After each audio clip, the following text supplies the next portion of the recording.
ብልጽግናም ኦፌጎም ህወሓትም አብንም እኩል ነው የሚሆኑት ማለት ነው ገዢ ፓርቲ አይኖርም ከመስከረም 30 በኋላ ብልጽግና ተወዳዳሪ ፓርቲ እንጂ ገዢ ፓርቲ አይደለም ጠቅላይ ሚኒስትር የለም ምክትል ጠቅላይ ሚኒስትር የለም ፓርላማ የለም አፈ ጉባኤ የለም የክልል ፕሬዝዳንት የሚባል ነገር የለም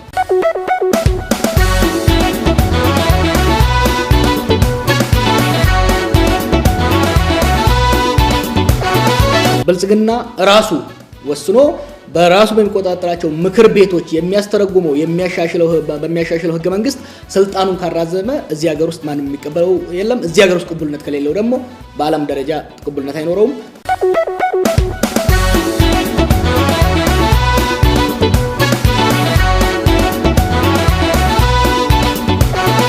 ስልጣን እንፈልጋለን ይሄ የሚያጠራጥር ጥያቄ አይደለም ራሳችንን እየኮፈስን ተቀናቃኛችንን የምናሳንስበት ጊዜ በቂ ጊዜ ይኖረናል ጠቅላይ ሚኒስትሩ ያንን ዛሬ መናገር አልነበረባቸውም እንደዛ አይነት ቶን ከተሄደ